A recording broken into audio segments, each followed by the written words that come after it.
तो इसको सिद्ध करने के लिए कि अंडर रूट पी एक अप्रिमेय संख्या है, इरेशनल नंबर है, हम सबसे पहले प्रिमेय संख्या को डिफाइन कर लेते हैं।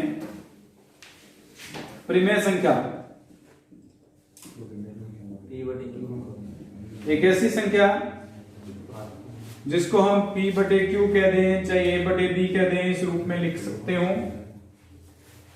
जहां b का मान 0 नहीं होना चाहिए तथा a तथा b सापेक्ष अभाज्य संख्याएं होनी चाहिए, रिलेटिवली कोप्राइम नंबर।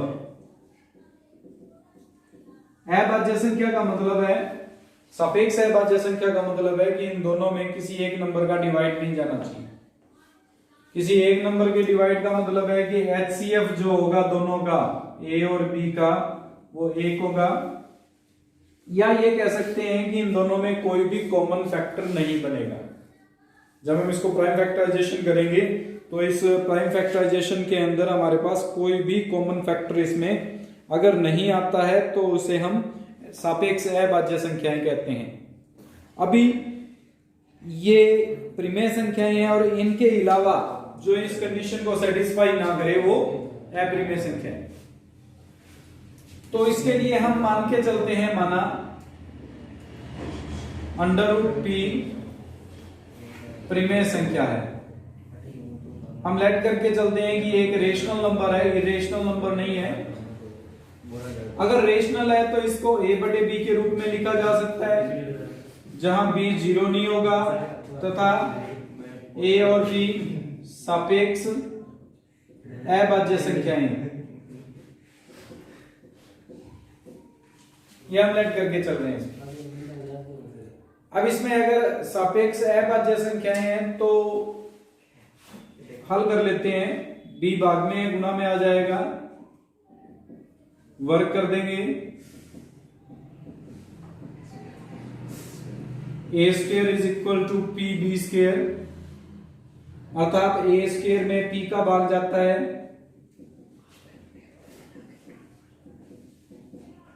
अगर a स्क्वायर में b का भाग जाता है तो a में भी p का भाग जाएगा,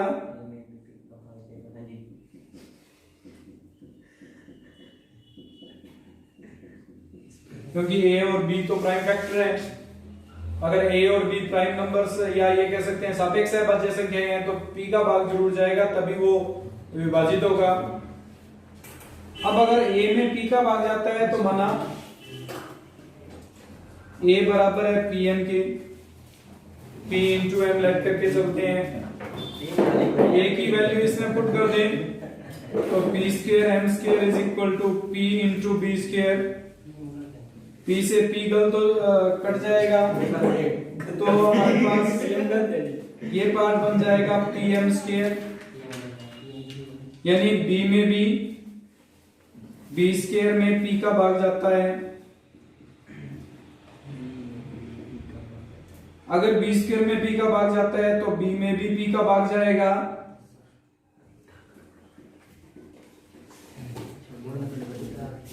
अर्थात a और b में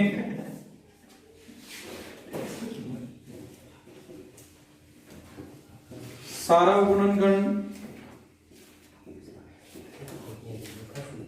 p है।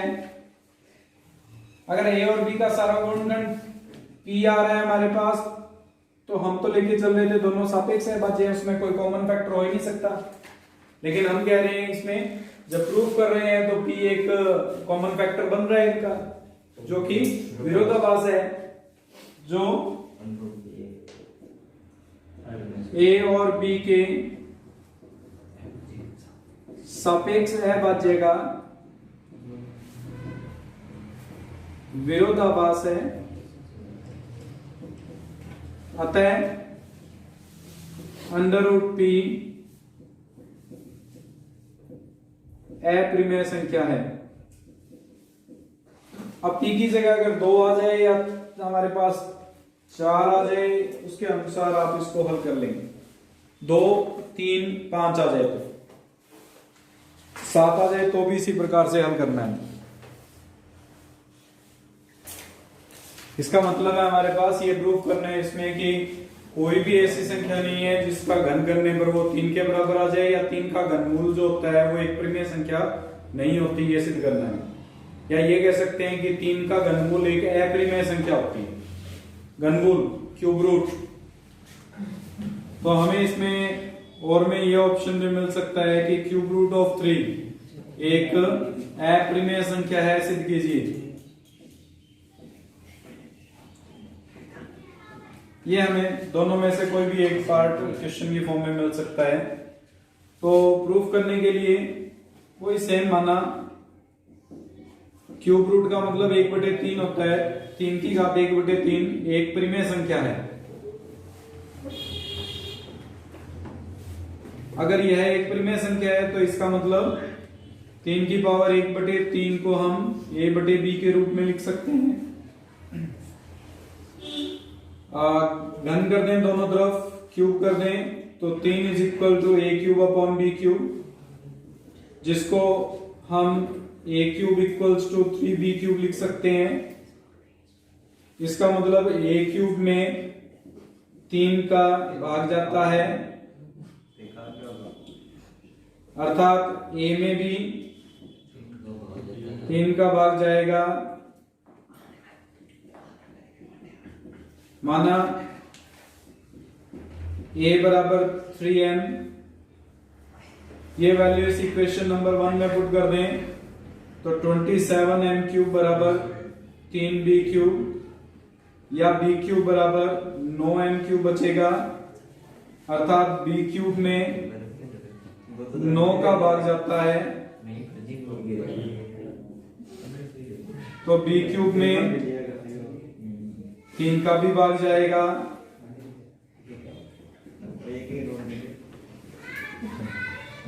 b में भी 3 का भाग जाएगा। सेम कंडीशन हो गई, a में भी 3 का भाग जा रहा है, b में भी 3 का भाग जा रहा है। इसका मतलब HCF ऑफ AB जो है वो हमारे पास 3 के इक्वल है। अगर HCF AB बराबर 3 है तो a और b सापेक्ष अभाज्य का विरोधाभास है।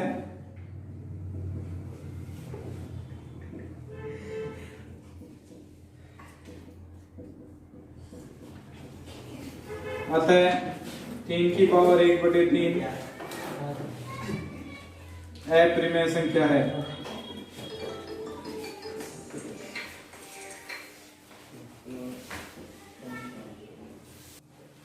तो √8 को एक अपरिमेय संख्या सिद्ध करने के लिए माना √8 परिमेय संख्या है, इसका मतलब √8 को p/q रूप में लिखा जा सकता है। अब हमें पता है कि √8 का जो मान होगा वो 2 से बड़ा और 3 से छोटा होगा, क्योंकि 2 का स्क्वायर आता है हमारे पास 4 और 3 का स्क्वायर 9, 4 और 9 के बीच में √8 आता है। इसलिए हम कहेंगे कि √8 का मान 2 से बड़ा और 3 से छोटा होगा, अर्थात p/q का जो मान आएगा वो 2 और 3 के बीच में उपस्थित होगा। इसको हम इस प्रकार से लिख सकते हैं 2q p 3q के बीच में मान आएगा। अगर 2q घटा दें तीनों तरफ से तो 0 smaller than t-2q smaller than होगा किससे? q से। इसका मतलब p-2q जो है वो q से छोटा पूर्णांक है। लेकिन √8 गुणा p-2q एक पूर्णांक नहीं हो सकता।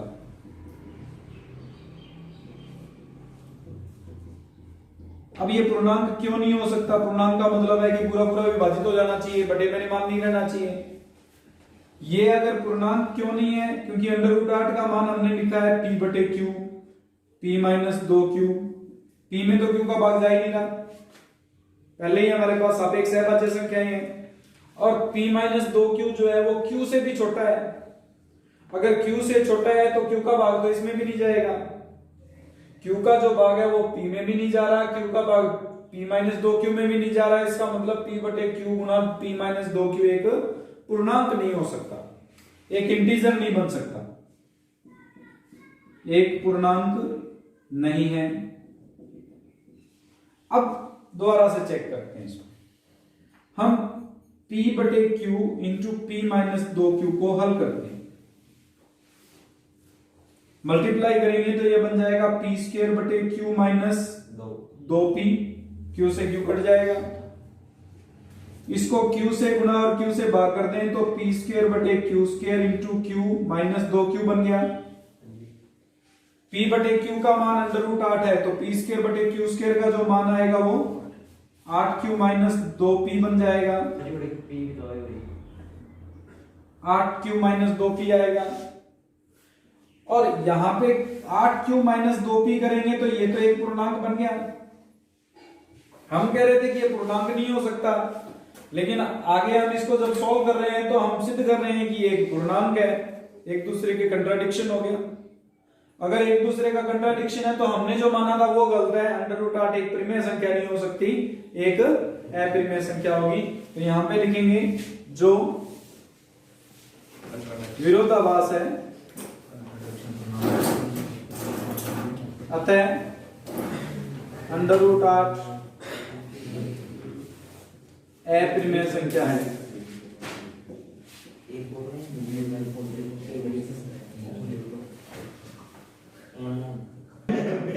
कोई भी वास्तविक संख्याओं के लिए आर्किमिडीयन प्रगुण है। माना x और y कोई दो वास्तविक संख्याएं हैं, वास्तविक संख्याएं अर्थात पूर्णक्रमिक क्षेत्र के कोई भी दो अवयव x और y, तो उस स्थिति में n एक ऐसा धन पूर्णांक अवश्य विद्यमान होगा कि nx ग्रेटर देन हो जाएगा y से। x और y में से कोई भी ग्रेटर हो, चाहे x ग्रेटर हो चाहे y ग्रेटर हो, एक पूर्णांक n धन पूर्णांक, पूर्णांक का मतलब इंटीजर, इंटीजर मींस 1 2 3 4 5 6 7 8 ये गिनती आएगी हमारे पास। एक संख्या ऐसी जरूर होगी पूर्णांक संख्या जिसके लिए nx जो है वो ग्रेटर देन होगा y से, इसे आर्किमिडीयन प्रगुण कहते हैं। दो वास्तविक संख्याएं लेने पर उन दोनों वास्तविक संख्याओं के क्रम का निर्धारण किया जा सकता है एक पूर्णांक से गुणा करके। जैसे nx है, nx ग्रेटर देन होगा y से, एक कम से कम एक पूर्णांक ऐसा जरूर होगा जिसके लिए nx ग्रेटर देन हो जाएगा y से। इसको प्रूफ करते हैं। आर्किमिडीयन प्रगुण का ये जो स्टेटमेंट है इसी का प्रूफ आ जाता है सीधा। प्रूफ में माना n belongs to integer। अब धनात्मक का है, धनात्मक पूर्णांक का मतलब प्राकृत संख्याएं कह सकते हैं, या तो z प्लस लिख लीजिए या n belongs to natural number लिख लीजिए, बात एक ही है। हम ये मान के चलते हैं कि nx है वो y से स्मॉलर देन इक्वल टू है। हम ये कंडीशन ले लेते हैं कि nx का जो मान आ रहा है वो कितना आ रहा है, स्मॉलर देन और इक्वल टू है y के। एक उपसमुच्चय S को परिभाषित करते हैं जिसके अंदर x 2x 3x dash dash nx n plus 1x और ये सारे एलिमेंट्स विद्यमान हैं। इसमें for all n belongs to natural number के लिए हमें ये दिया हुआ है कि nx smaller than equal to है y से। इसका मतलब s जो है वो ऊपरी परिबद्ध है। ऊपरी परिबद्ध क्यों है? क्योंकि y से सारे अवयव छोटे ही होंगे, उससे बड़े नहीं हो सकते। कोई भी n प्राकृत संख्या रखने पर nx लेस देन और इक्वल टू है y से, इसका मतलब nx की वैल्यू हमेशा y से स्मॉलर देन इक्वल टू रहेगी, ऊपर की ओर बाउंडेड है। निश्चित हो गया कि s जो है वो एक निश्चित संख्या y से बड़ा कभी भी प्राप्त नहीं हो सकता। अगर y से बड़ा नहीं हो सकता, ऊपरी परिबद्ध है, ऊपरी परिबद्ध है तो इसका उच्चक भी विद्यमान होगा। माना कि s का उच्चक है, supremum of S is equal to K, हम लेट करके चलते हैं। अगर सुप्रीमम के है तो इसका मीनिंग ये हो गया कि nx की जो वैल्यू होगी वो ऑलवेज स्मॉलर देन होगी किससे, k से। nx जो है वो k से स्मॉलर देन इक्वल टू रहेगा। कभी भी n belongs to natural number के लिए हमारे पास k की वैल्यू ग्रेटर देन नहीं हो सकती, कभी भी k से ग्रेटर नहीं जा सकता। nx हमेशा किससे स्मॉलर रहेगा, k से स्मॉलर रहेगा। इसका मतलब n plus one of x ले लें तो ये भी हमारे पास स्मॉलर देन इक्वल टू रहेगा k से, अगर इसको सॉल्व करें तो, क्योंकि n नेचुरल नंबर है, नेचुरल नंबर में n के बाद में n प्लस वन भी आता है, तो n plus one of x की वैल्यू भी स्मॉलर देन इक्वल टू रहेगी किससे, k से। अगर सॉल्व करें तो nx plus x smaller than equal to होगा k से, यानी nx जो है वो स्मॉलर देन इक्वल टू होगा k माइनस, ये k माइनस x k से छोटा होता है ना, nx की वैल्यू k माइनस x से स्मॉलर है और k माइनस x की वैल्यू k से स्मॉलर है for all n belongs to natural number के लिए। n एक प्राकृत संख्या लेके चले तो हमने उच्चक की परिभाषा की थी। उच्चक की परिभाषा कुछ इस प्रकार से थी कि ऊपरी परिबंधों में सबसे न्यूनतम मान, उससे न्यूनतम ऐसा कोई मान नहीं होना चाहिए जिससे सभी संख्याएं छोटी हो जाएं। लेकिन यहां तो कह रहे हैं k माइनस एक्स जो है वो k से छोटा है और nx n belongs to natural number के लिए nx से बड़ा आ रहा है, जो k के उच्चक होने का विरोधाभास है। इसका मतलब k इसका उच्चक नहीं हो सकता। अगर k इसका उच्चक नहीं हो सकता तो हमारी कंडीशन गलत है, nx less than equal to y नहीं होगा, nx क्या होगा, ग्रेटर देन होगा y से, जिसे आर्किमिडियन प्रगुण कहते हैं। तो यहां पे लिखेंगे जो k के उच्चक का विरोधाभास है, अतः nx cannot be less than equal to y, nx is greater than y। तो अब दो प्राकृत संख्याएं लेके चलेंगे x और y, कोई भी दो प्राकृत संख्याएं, तो उसमें ये नियम लागू होगा, किसी एक को n से मल्टीप्लाई करने पर वो हमेशा दूसरी संख्या से बड़ा हो जाएगा for all natural number, n belongs to natural number, यानी कोई ना कोई एक नेचुरल नंबर ऐसा जरूर होगा जिसके लिए nx ग्रेटर हो जाएगा y से। इसे आर्किमिडियन प्रगुण कहते हैं।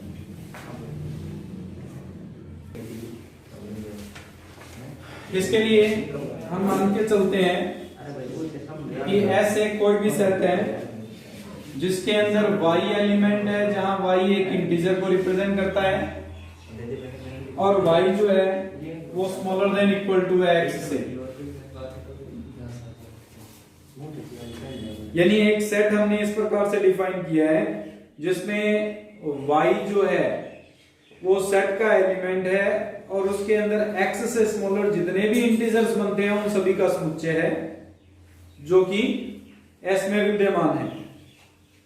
अब सबसे पहले S जो है वो 5 तो हो नहीं सकता, कोई भी एक वास्तविक संख्या लेके चलेंगे तो उस स्थिति में उससे नीचे हमारे पास एलिमेंट्स जरूर बनेंगे। जैसे 2 ले लें तो 2 से छोटे 1, 0, -1, -2, 1/2 सब तरह के एलिमेंट्स आएंगे, वास्तविक संख्याएं जरूर बनेंगी, इंटीजर्स भी जरूर बनेंगे। तो इसका मतलब S 5 तो हो नहीं सकता। और S में x से स्मॉलर देन इक्वल टू है, इसका मतलब S ऊपरी परिबंध है। अगर ऊपरी परिबंध है तो उच्चक जरूर विद्यमान होगा इसमें। माना S का उच्चक n है, अगर n को उच्चक लेके चलते हैं तो इसका मतलब S के सभी अवयव n से छोटे होंगे और उसके साथ में n जो है वो x से भी स्मॉलर देन इक्वल टू होगा, क्योंकि इसके अंदर जो भी एलिमेंट आ रहा है वो x से छोटा लेके चल रहे हैं। x ऊपरी परिबंधों में विद्यमान होगा, अगर x ऊपरी परिबंधों में विद्यमान है और उच्चक को n लेके चल रहे हैं तो ऊपरी परिबंधों में सबसे न्यूनतम मान जो होता है उसी को उच्चक कहते हैं। तो n को उच्चक लेके चल रहे हैं तो n जो है वो स्मॉलर देन इक्वल टू होगा किससे, x से। हमें प्रूफ करना था n smaller than equal to x, x smaller than equal to n plus 1। उसमें से एक कंडीशन तो हम लेट करके चलेंगे कि x से स्मॉलर n बनता है हमारे पास। दूसरा पार्ट प्रूफ करते हैं कि n प्लस 1 जो है वो भी हमारे पास स्मॉलर देन इक्वल टू की कंडीशन को सेटिस्फाई करता है। इसको सिद्ध करने के लिए माना विरोधाभास ले लेते हैं, x greater than equal to है n प्लस 1 से। हम एक कंडीशन लेके चल रहे हैं कि x जो है वो ग्रेटर देन इक्वल टू है हमारे पास किससे, या ये कह सकते हैं कि n plus 1 smaller than equal to है x से। अगर n plus 1 smaller than equal to है x से, तो s में वही एलिमेंट है जो x से स्मॉलर देन इक्वल टू हो। इसका मतलब n प्लस 1 जो होगा वो किस में विद्यमान होगा। अगर n प्लस 1 s में विद्यमान है तो n जो है वो तो स्मॉलर देन है n प्लस 1 से, n प्लस 1 से तो स्मॉलर ही होगा n, और n प्लस 1 जो है वो s में विद्यमान है, इसका मतलब n उच्चक नहीं हो सकता।